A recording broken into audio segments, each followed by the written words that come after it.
Hello, and welcome to this course on hiring and outsourcing. In this course, we're going to cover how to ease some of your burden, expand your capabilities, and reduce costs by outsourcing and hiring virtual staff. Module 1 covers hiring permanent virtual team members. Module 2 covers outsourcing jobs to freelancers for specific projects. And Module 3 covers managing your virtual team. By the time this course is over, you'll know how to effectively and affordably hire remote team members or freelancers for your business. So without further ado, let's dive into the first module. Okay guys, welcome to Module 1. In this module, our expert will be teaching you about hiring permanent virtual team members. So get ready to take some notes and let's jump right in. Okay, so when we're looking at hiring permanent employees, whether full-time or part-time, the two main countries that come to mind are India and the Philippines. Now, these are both also a good source of freelancers, by all means. However, these are also very popular for full-time staff because of how cost-effective they are and how much money you can save as a company by outsourcing to these countries. So, developers and programmers in India are going to run you $1,500 and up. Designers, $1,300. SEO specialists, $1,000. Social media managers, $1,000, general virtual assistants, $1,000, and customer support, $1,000 and up. That's still very cost effective, but it's not quite as cost effective as the Philippines. As you can see, the Philippines, things are even less expensive. Programmers, $500, designers, $400, SEO specialists, $400, $300 for social media managers, $350 for general virtual assistants. Customer support, $300 to $600. I mean, it's a no-brainer, especially that last one. Now, the reason for the price difference is really just the power of the dollar in the Philippines. The buying power of the dollar goes much further. So these, although they look incredibly small to us, are actually comfortable salaries in the Philippines, depending on age and where in the Philippines you live and that sort of thing, cost of living. However, generally speaking, the dollar goes much further in the Philippines, and also there's obviously a difference in demand, okay? India is very sought after by companies all over the world for outsourcing, okay? And obviously demand drives up price a bit too, whereas the Philippines is until recently, until just a few years ago, was sort of an unknown gem. And I say gem because in the Philippines, they actually speak better English than in India. In the Philippines, it's one of their official languages, and you can tell because they all sound 100% fluent. It's crazy. I personally didn't realize this before looking into the matter.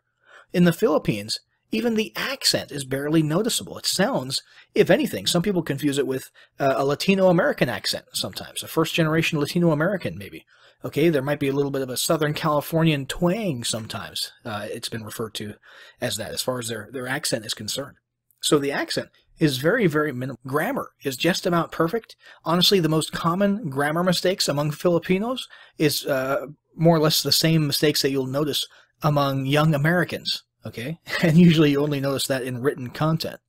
So Philippines are an absolute gold mine for outsourcing, especially now that their workforce over the last 10 years or so are becoming much more technically skilled on all these different online types of tasks. So now they can do pretty much everything that folks in India can do at a much lower price, and there's no language barrier. There's no stigma about the accent if you're doing customer service over the phone. All right, obviously that's totally unjustified and not okay that there's a stigma about the Indian accent when customers call customer support. However, that stigma does exist. It's a well-known stigma, and it's a reality that you have to deal with as a business owner. In the Philippines, there is no such accent, and there's no stigma, therefore, associated with phone support. So cheaper, better English, and more or less the same skill sets. So that's why we're going to be focusing primarily on the Philippines in this video when we're looking at hiring permanent employees, okay? Now, if you do decide you want to check out India, India is still an incredibly cost-effective place. There's a very skilled workforce, very dedicated people there. It's a great place to outsource to, and if you prefer to do that, there's a lot of different avenues for that. One example would be virtual employee, and there's lots of companies just like this. You can just Google outsource to India, and you'll find companies that will basically do the recruiting and the hiring and the vetting and the filtering for you to make sure that you get good employees. However, obviously, if you use a service like this, there's going to be a bit of a premium tacked on in addition to what you'll be paying as a salary to the workers. Okay, so just be aware of that. But I would say it's probably worth it. okay, to get it right the first time and have someone who is experienced in doing this type of vetting and recruiting do this for you. Now, the next thing I want to look at, and the place we're going to spend most of our time, is onlinejobs.ph.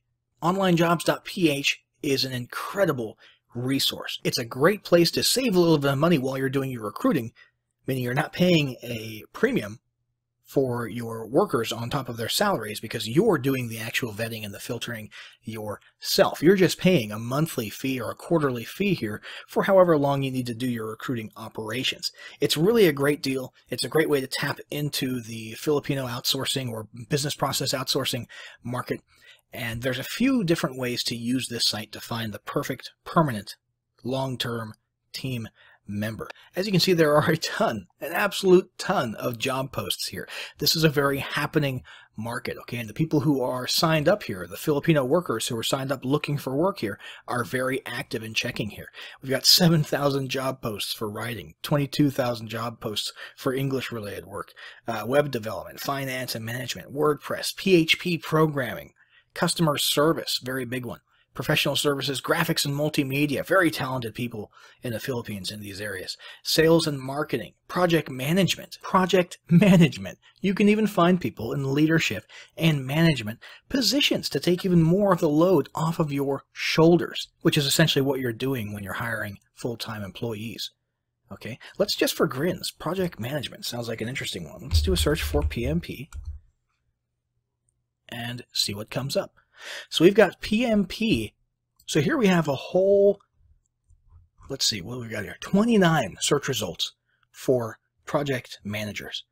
These are people who are able to fill actual management and leadership positions in your company. And we're looking at, on average here, it looks like around $1,000. I saw one up here for close to $2,000. I mean, that's pretty significant, guys. Okay, for someone who can actually take that level of weight off your shoulders, so you can actually count on to be a leader and a manager. Okay, over here, what do we got? I saw the word process executive, senior process executive.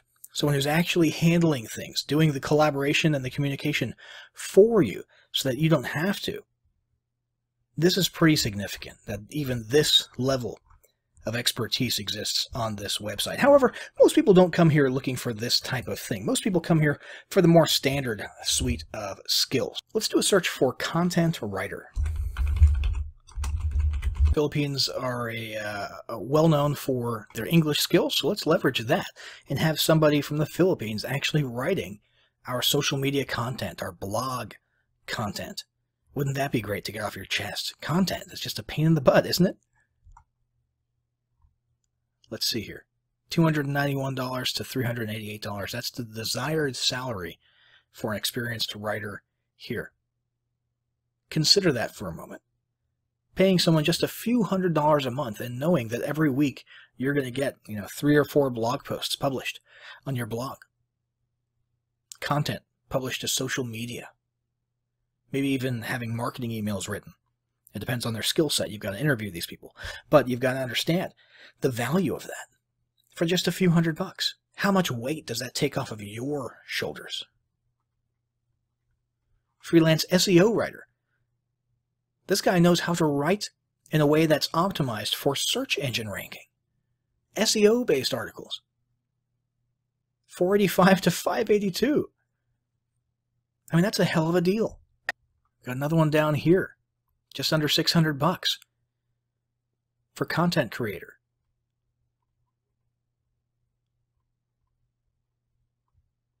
You'll notice a lot of these people have 3 or 4 different skills that they've developed working online.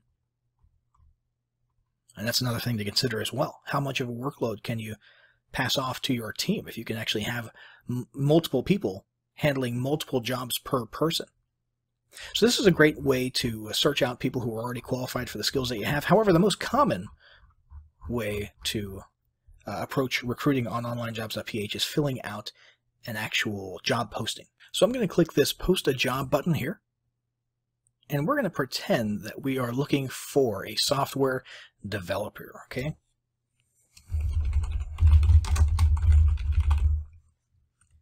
And I actually have at my disposal a very cool program called Startup Bootstrapped, which is run by a guy named Mark Thompson.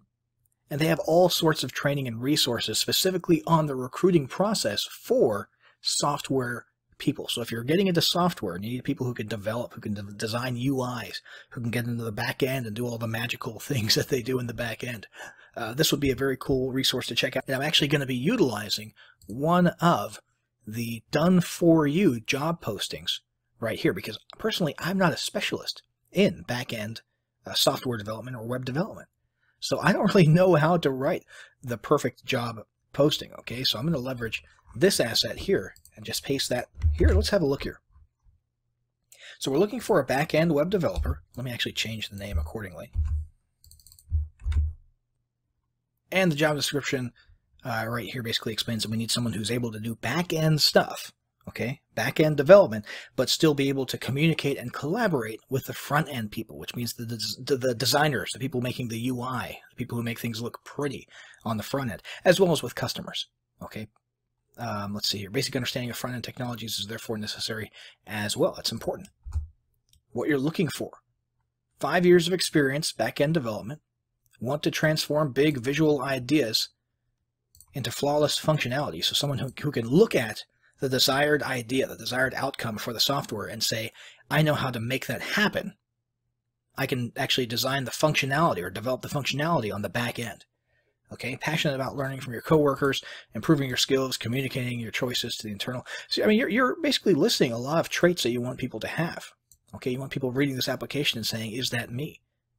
Okay, a geek about process, streamlining, sharpening how you approach. You're also setting these people up for success by telling them what your standards are. You're expecting people to be enthusiastic about these different types of traits and characteristics, okay, and these different behaviors. Essential job functions. Much of your work at Pay Kickstart, since we're getting that from, like I said, Mark Thompson, who runs Pay Kickstart. I'll just say X for now. Much of your work will be contributing to improve on the features and functionality of existing applications. Don't rule yourself out if you don't have all the skills and experience we mentioned. We look for passionate, driven people who care about improving their craft every day. That's important, okay? Now, that's optional. I mean, it's obviously going to depend on your needs. If you need somebody who's absolutely ready to go and knows everything, make that clear. However, if you're open to people who are not quite at that level, okay, but, you know, for the sake of being cost effective or whatever, you're still willing to have them come on board and be trained by you or their fellow team members and get better, then by all means put that in here. You'll get more applications that way, right?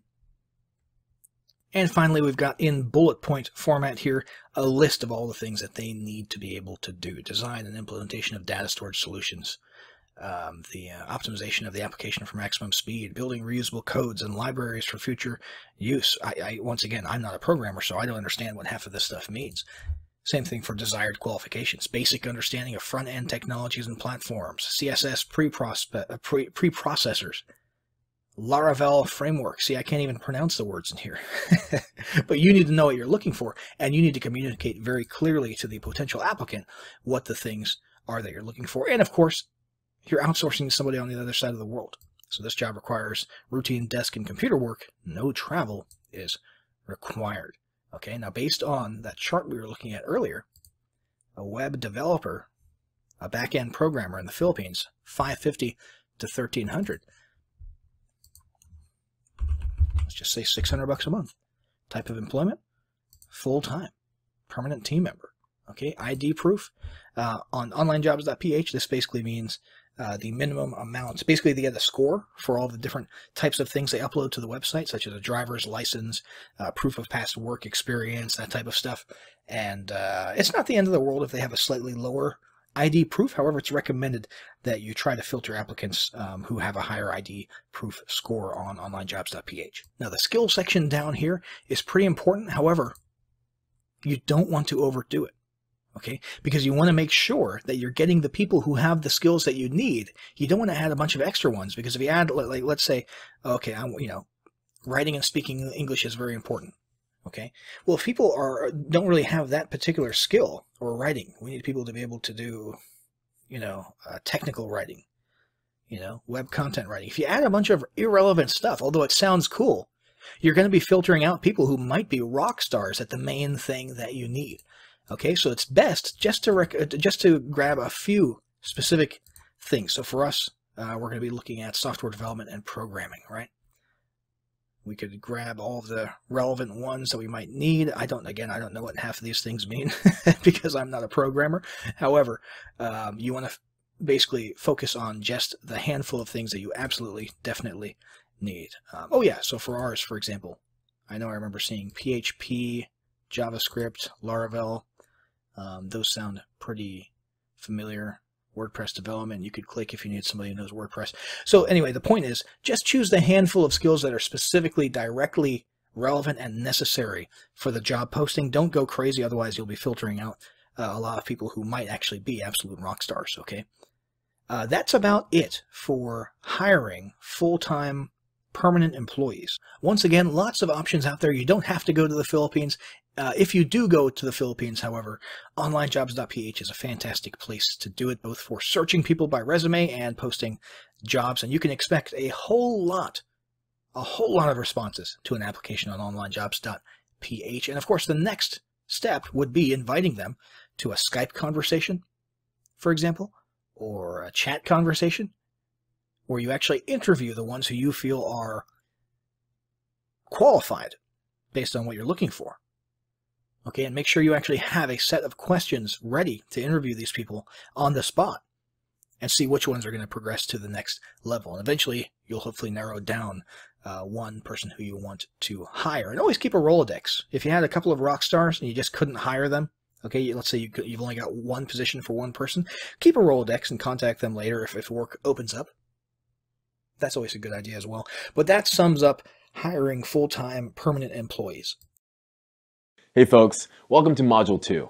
In this module, our expert will be showing you how to outsource jobs to freelancers for specific projects. So get ready to take some notes and let's jump right in. All right, guys, so here we are on Upwork. Now we're going to be looking at Upwork and Fiverr.com for hiring project-based freelancers, meaning you have a job, you need that job done, you're going to pay someone for that project. Now it might be an upfront agreed on cost for the entire project, or you could pay per hour, okay, depending on exactly what the project is and obviously the desires and the needs of the individual who's completing the project for you. Some people will only work for an hourly wage as opposed to agreeing on a project-based payment. Now, Upwork is a great place to come to because it's a little bit higher end than Fiverr, or at least it's perceived that way. And you can certainly get a lot of great applicants from here. However, what comes with the territory? Price. You are going to be paying a little bit more when you go to Upwork versus Fiverr for specific projects. So in this case, let's say that we're actually looking for an appointment setter. Okay, there's no shortage on Upwork of different types of positions and specialists. Okay, you could come up with anything, and it's probably on Upwork. Anything from web design to software development to voiceovers, graphics design. But for our example, let's do appointment setting. And appointment setting just means following up with leads or even cold calling and trying to get appointments set up for sales calls. Okay, so let's try appointment setting, and we've got several pages worth of results here. Okay, a lot of people here are doing appointment setting, and as you can see, it's always in parallel with sales and telemarketing. A lot of people who are marketing themselves as appointment setters will also happen to have closing as a skill, meaning they can also do the actual sales calls for you. They can also do the closing calls for you. A lot of them will be cold callers. They can do cold calling. Some people will specifically say in their resume that I will not do cold calling. I work with warm leads only. Okay, so you'll need to make sure you find one that fits what you're looking for. Let's just click on Deborah here. Actually, she doesn't actually specifically say appointment setting. Oh yeah, she does right there. So let's click on hers. Let's have a look at her Upwork profile. So she's got an 80% job success rate. That's one of the things you want to look at here, is how exactly your fellow job posters are rating the people here. So we've got relevant work, then we've got all work history, okay? There's a lot of cold calling, lead generation, social media sales, so it looks like she actually does sales calls as well. And it looks like, for the most part, she has some pretty good feedback, or in some cases, no feedback. Right here, 3 stars, but no explanation given. Okay, in my book, I usually only want to take a very negative review seriously if there's some details given. But relevant work will be specifically, things that include that keyword, appointment setting or appointment setter. And it looks like she's had a lot of success doing that job for people in recent history, okay? She's done 256 jobs on Upwork. She's earned into the 6 figures. She has an hourly rate of $28. And she's worked a whole lot of hours here. So it looks like she might actually be a good candidate to search for. And this is the process that you would use if you were searching Upwork for qualified candidates manually. However, the thing about Upwork, let's actually come back to, Deborah, is you'll notice you can't just reach out to them directly like you can on some other sites, because it's not a gig or a micro job site like Fiverr. So you actually have to have a job posting listed on Upwork to invite them to. And in this case, we know that we don't, or the software knows that we don't. So it says post job to invite. That's the only way we can get in touch with Deborah. So we have to post a job. First, we could do that by clicking that button. But the standard way is just to come up here, jobs, and click post a job. Create new job. And we're going to go ahead and name our job post. Appointment setter, job category. Upwork automatically put that in lead generation, which sounds like a good place for it. We'll hit next. And description. Now, we've already got an example typed up here for an appointment setter job description, and we're just going to explain everything that we need. So we are in Westchester County. We need people to set up appointments on telephone. Responsibilities include cold calling local businesses with some leads provided to set up appointments for senior sales executives. So there's your sales guy. He's going to be the one actually closing the calls. Okay, the appointment setter is just someone who actually goes out there and is good at cold calling and getting people interested in setting up an appointment in the future. Okay, follow a simple script. They need to be able to do that. Also responsible for sourcing prospecting leads through internet searches, such as Yelp, Google, and other internet sources. There's a proactive duty that's included in this job. Follow up with prospective leads. Confirm appointments for the senior sales executive. Act as a liaison between client and sales rep once the prospect has agreed to setting up an appointment. Now, if we had other project files that we needed to upload, we could put that right here, but we don't, so we'll hit next. And in this case, it sounds like for an appointment setter, we probably are looking for an ongoing project, not a one-time project. Okay, so we're going to go ahead and click that. And we're looking for probably just these skills right here. Sales, that's not really necessary because we're having them pass leads through to the sales man, and we've got telephone handling might be a good one, and we'll go ahead and leave it at that. We don't want to add too many skills and over filter here. Let's go ahead and hit next, and we're looking for freelancers. We could go worldwide. We could go find somebody in the Philippines, right, or the UK or Australia, someone who seems to have a pretty standard English accent, and we could have them calling in the United States if we wanted to provide the service, or the infrastructure for them making those international calls. Okay, for example, we could, if we were doing this via Skype, that would be an option. But for our purposes, let's do US only. And states and time zones, let's just say Central Time. Next. Who can see your job? Only Upwork freelancers, anyone. Let's go ahead and increase the reach to anyone. If we wanted to, and we only wanted to reach out to people like Deborah, who we were just now looking at, and manually invite people, we could do invite only. Putting anyone on here or only Upwork freelancers means everybody on Upwork will see the job posting, and if it applies to them, you're going to get a ton of applications to sift through, okay? Which may be good, may be bad. Okay, how many freelancers do you need for this job?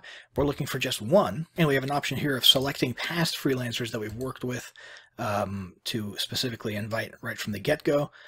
We do not have any, but we will theoretically go back to that results page for people who have appointment setter as a skill on Upwork and go and start manually inviting people who we're interested in to come and apply to our job. We could add special qualifications here, such as independent or agency, if we want just one person, who's working for themselves from home, for example, or if we want an agency, so somebody who's actually running an office with a few people who are doing multiple projects or multiple jobs. Hours billed on Upwork. Let's say we only want people who have worked 500 hours or more, okay, to filter quality a little bit. Job success, let's say 80% and up.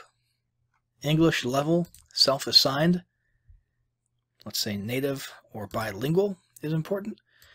And group, leaves to no preference. Let's hit next.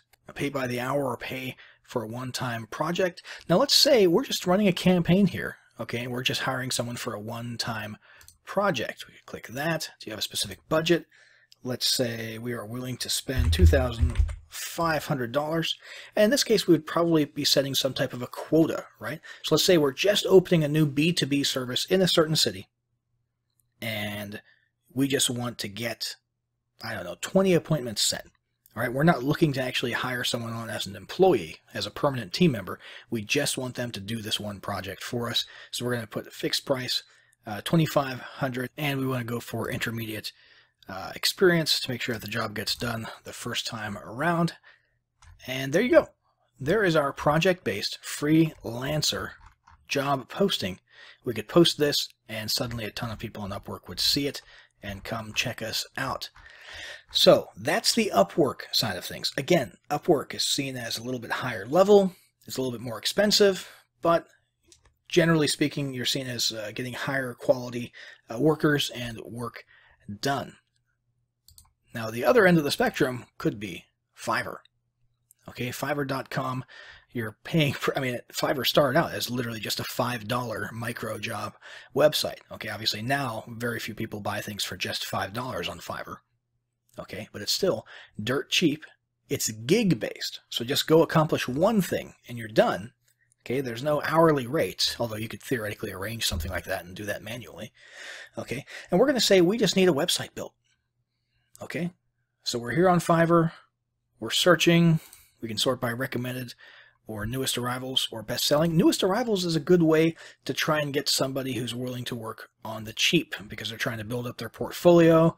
They're trying to get more reviews. As you can see, these people don't exactly have a lot of stars there, and that usually means they're willing to do work for cheaper. Obviously, be careful with that because that could mean that you're going to get low quality work done. Obviously, there's more assurance of quality if you use recommended or best selling. So let's come over to best selling for website builders and content management systems. And we've got a lot of different options here to look at. And remember the number, the dollar number that you're seeing here is only the starting price. That's the lowest entry, the lowest level of what they have to offer, okay? Another thing you're looking at is what level of seller are they? If they're a level 1 seller, that means they're still relatively new, but they've accomplished enough basic stuff and gotten good enough reviews for those things that you can more or less trust that they're going to do a pretty good job, okay?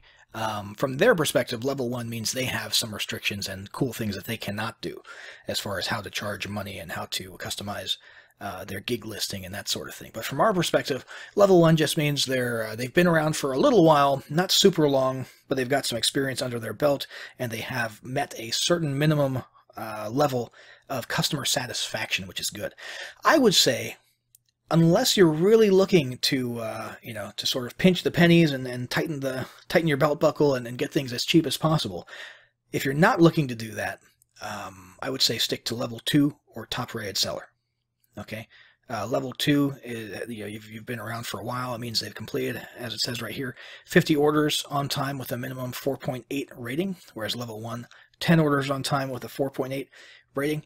And you can just have a little bit more assurance and you can sleep better at night when you hire someone level 2 or top seller. Top rated seller means someone with at least 100 orders, minimum 4.8 rating, and these guys are manually hand-picked by Fiverr. So this is sort of the creme de la creme. Okay, we've also got Pro, which is a new feature on Fiverr, okay, where, as you can see right there, it says only 1% make it to that level. However, you're basically, you're going straight to Upwork level pricing there, you know. I mean, these people are going to be pretty expensive, which is fine, okay? But if you're on a budget, let's just take this one for example. Make professional website with responsive design. We need a website built. We need somebody who we know has built lots of websites, okay, and we need it done relatively cheap. This guy has a full 5-star rating and has built apparently 567 websites, or accomplished, you know, that number of gigs. All right. As you can see, we've got a bunch of different options here, including the number of pages that are done. Basic SEO are done in the standard and premium package. Let's see, pop-ups on this one here. He'll install e-commerce on the premium one. So even the most expensive one here, which includes a lot of awesome stuff, is pretty cheap. That's $300 for a pretty robust and substantial website. Let's have a look at the portfolio. This is his portfolio of work that he's done.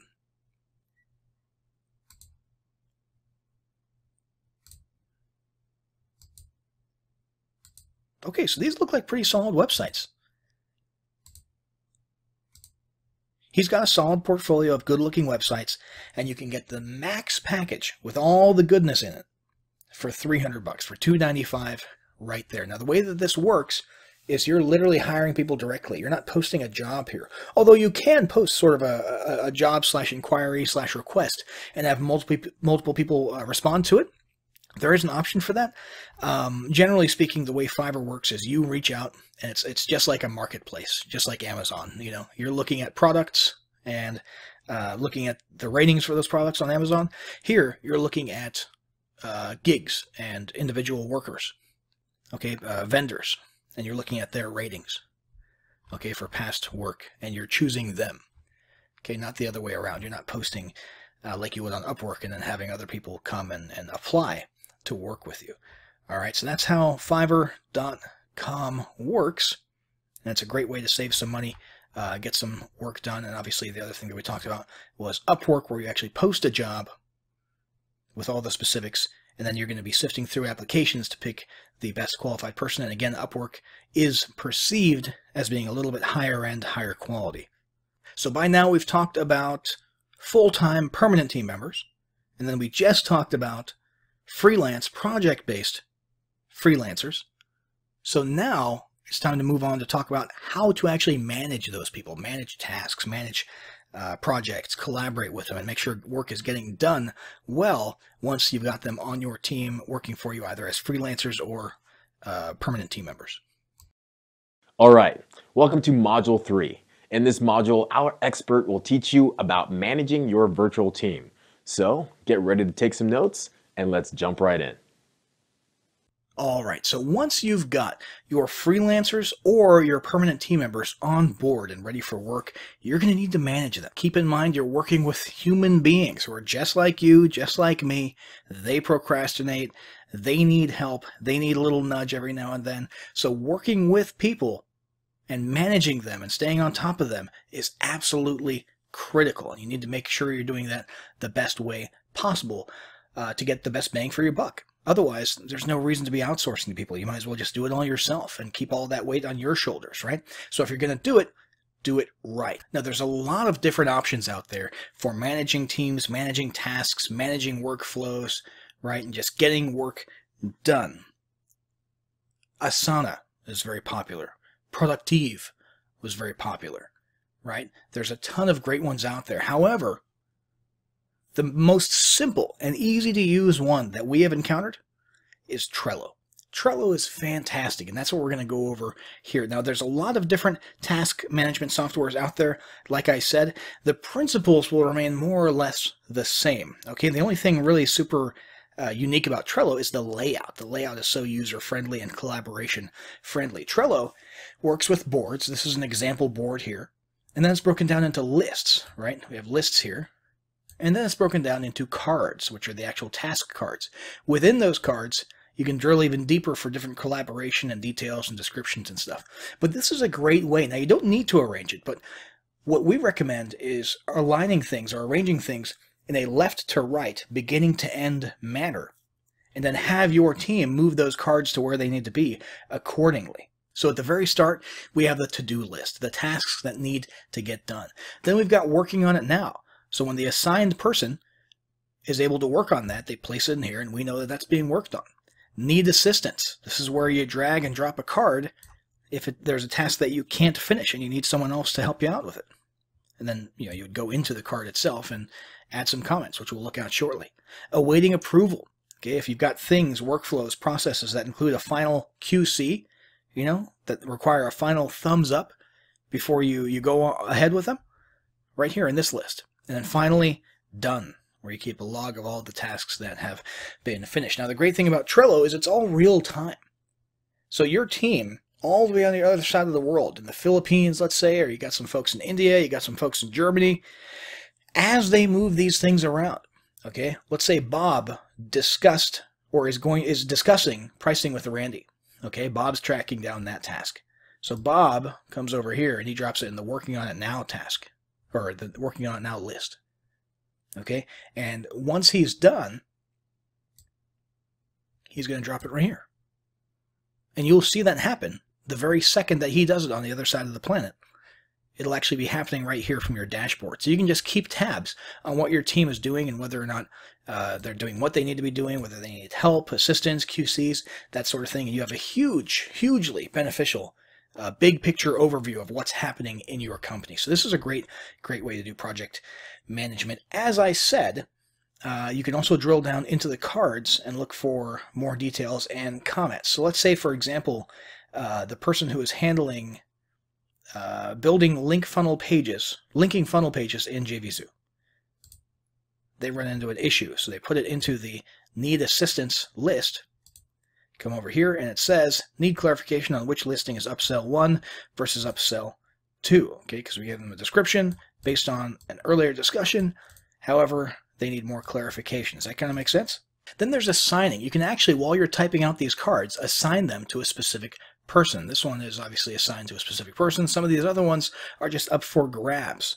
Okay, so you need to know that your team either knows how to determine who can complete what tasks, and maybe approach it in sort of a free-for-all manner, or you need to be assigning specific tasks so everybody knows what they need to be doing at any given time, and you know who to go to when you're checking on how that task is going. But that's a basic project management or task management workflow that you can use. Now, the great thing about Trello is it's all modular. You don't have to use this chronological left to right thing. You can have one board with all your different departments, okay? So you've got the front end designers for web pages. Then you've got the back end web developers, and you put certain tasks into the web developer one, and you put certain tasks into the designer one, right? You've got another one for copywriters, and you put a task into the copywriting one. And then they know, based on their workflow, that once they're done typing, they move that card into the web design one. And they say, hey, the copywriting is done. It's in this document. Please take it and incorporate it into the design of the sales page, right? So you could set it up that way if you wanted to. You can set it up however you want, and that's what makes Trello so great. Now, there is one thing that I want to say about collaboration and managing your team before we end this video, and that is, at all costs, avoid using email. Email is the worst thing in the world for collaborating with people. If you need to actually be talking back and forth textually with your team, it's highly recommended that you use Slack. Slack is fantastic. Slack is basically a giant chat room with a ton of different channels, okay? And instead of people having to track down old emails, that were sent out, a week ago or 2 months ago, or sift through, a million different emails that are irrelevant to get to their work-related emails, it's just a complete pain. With Slack, everything's just in one place.